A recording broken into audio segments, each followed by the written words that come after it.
Toronto playoff basketball is an exercise in problem-solving. The Philadelphia 76ers came into Game 2 of the series with the Toronto Raptors with several problems but none more imposing and urgent than Kawhi Leonard. Following Toronto's 108-95 win in the series opener, Raptors players and coaches were shocked that the Sixers opted to send precious few help defenders at Leonard as he revved into high gear, navigating the court at will one-on-one.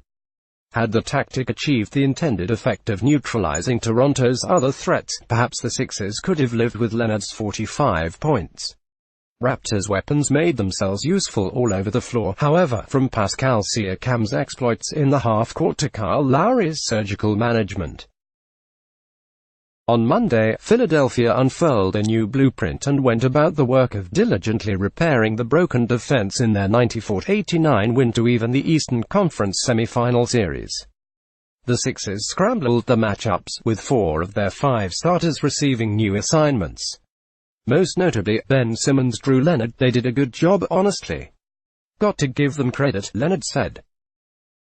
Simmons is long. 2019 NBA playoffs. Find everything you need to know about the playoffs here. Schedules, matchups and more. Experts picks for second round. Forecast. The heat is on for Embiid and the Sixers will officiating define Warriors-Rockets.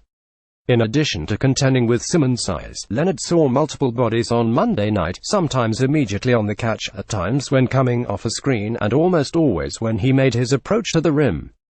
The Sixers coaching staff empowered defenders to help unpredictably, encouraging them to make judicious defensive reads.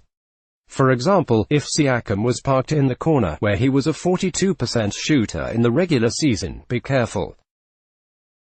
But if he's above the break, where he converted only 26%, by all means, let him take it. I think Ben did a really good job on him, and we tried to have different looks at times where we doubled him, and we did, Sixers coach Brett Brown said. By and large, it was Ben's assignment. Although other people inherited him if he got switched out or Ben was out of the game, for all of the damage exacted by Leonard in Game 1, the Sixers were bludgeoned by Siakam as well. On Tuesday, Brown handed Siakam off to center Joel Embiid, who was administered an IV drip pre-game for a stomach ailment he shared with scatological glee in his post-game media conference. Brown was inspired to make the swap by Embiid's comparative success defending Giannis Antetokounmpo in recent matchups with the Milwaukee Bucks. Like Antetokounmpo, Siakam is an agile, lanky and explosive forward whose long strides propel his dribble attacks. Forced to contend with Embiid's size in Game 2, Siakam was tempered, missing 16 of his 25 attempts from the field. Whether he was rerouting Siakam left or providing traditional big man services in the basket area, Embiid anchored Philadelphia's defense. That was my job to slow him down, Embiid said. We feel like we followed whatever we had planned. Throughout the first half, the Sixers defended the half-court with precision and urgency.